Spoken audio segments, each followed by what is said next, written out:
दिनैनि प्रग्रामा जोंनि दुलाराय गुदि बाथौ अजा आफाद दङ। दा बे दुलाराय गुदि बाथौ अजा आफादा दुलाराय गुदि बाथौ बे मोनसे आफाद दंखायो, बाथौ आफाद दङ आरो बेनि सिङावहाय मोनथाम आफाद दङ। दुलाराय गुदि बाथौ आफाद, बिनिफ्राय दुलाराय गुदि बाथौ लाइमोन आफाद, दुलाराय गुदि बाथौ माइनाव आफाद दं।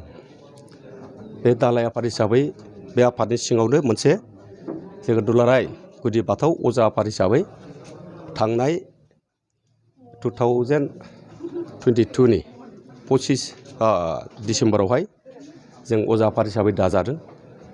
दा बे गोदान बे अजा आफाद दाजानाय हिसाबै जोङो डिस्ट्रिक्ट अजा आफाद हिसाबै गिदिंनानै जोंनि बे गासै बाथौ धोरोमनि आसार खान्थिखौ लाफानानै जोंनि फोथायनाय सिबिनाय बेफोरखौहाय दिनै बिभिन्न जायगायावहाय आलदा आलदा भाबै एसे गोसारना थानायखौ जोङो ज' खालामनो थाखाय फिल'सफिकेलि सारा बुहुमाव गुबुन गुबुन धोरोमफोर बादि जों बाथौ धोरोमखौहाय गायसननायनि जेनाखि मोनसे थांखि, बे थांखिनि नोजोरजों जोङो लेथेर फेथेर जाना थानाय दुलाराय बे बाथौनि माखासे आसार खान्थिफोरखौ जोङो ज' खालामनानै जेरै खेराइ गार्जा गासैखौबो थि खालामनायनि मोनसे उद्देश्ययै दिनै प्रथमबारनि थाखाय नैबे गसाइगाव जिल्लानि बानजायनाय जेनाखि गुदि बाथौ अजा आफाद, बे हिसाबै जोङो दिनैहाय सेन्ट्रेलनिफ्राय सावरायजेननो प्रथम बे मोनसे पदखेब।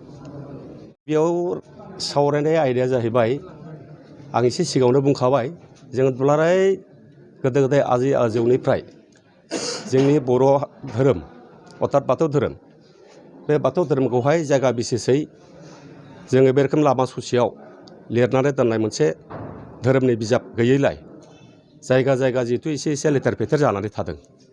दा बे लेथेर फेथेर जानानै थानाय बेनाखि आसार खान्थिफोरखौहाय जोङो ज' मोनसे एखे धोरोमनि एखे फोथायनाय, एखे सिबिनाय, एखे आसार खान्थिया मारैहाय आलदा आलदा जाबाय थादों।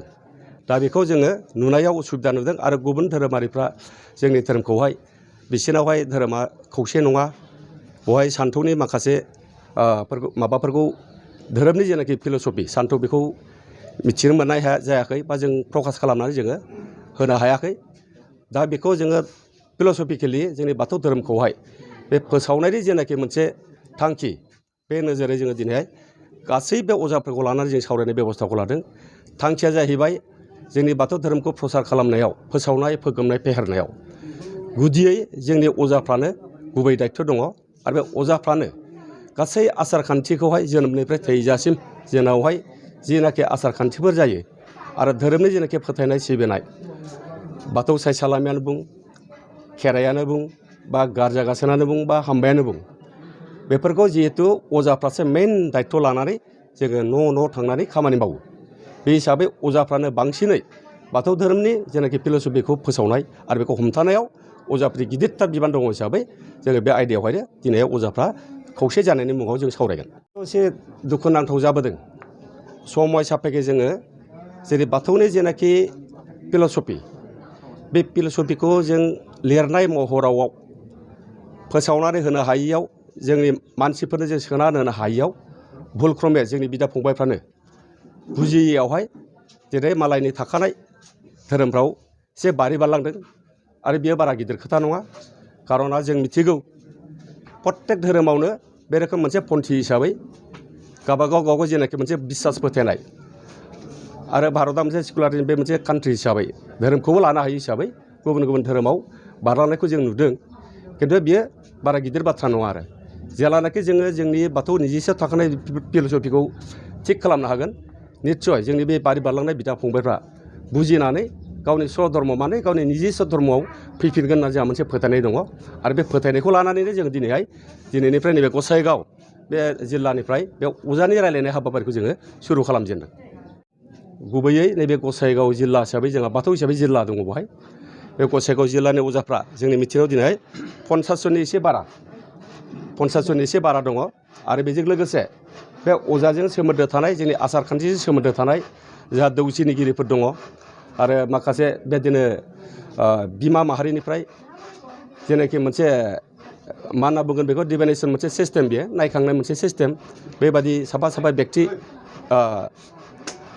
अजाफोर दंफैयो बहाय बे अजाफोरखौ लाफानानै जों बे अजाफोरनोबो बे नायखांग्रायानो जा दौदिनियानो जा फिलसफिकेलि जों बेवहाय सोना होनो माखासे गोनां बाथ्राफोर दङ दा बेखौ जोङो बिसोरखौ ज' लाफानानै बाव सावरायनायनि बेब'स्थाखौ लानाय जादों।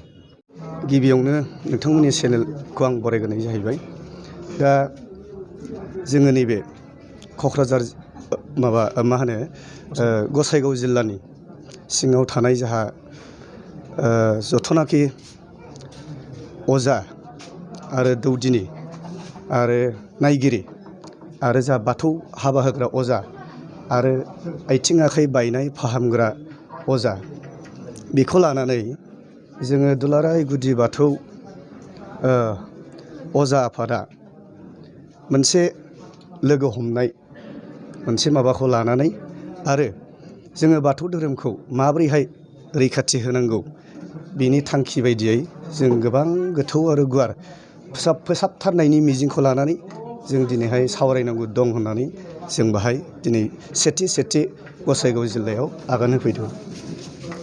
बेबायदिनो थांखिया लाबावदों अबे जिल्लायाव बाथौ धोरोमखौ खांनो थाखाय बाथौ धोरोम अजा आफादा खम दिनै जों बेफ्राव सं दानै जों बेबायदिनो बाथौ अजा आफादखौ फेहेरलांनो नाजागोन।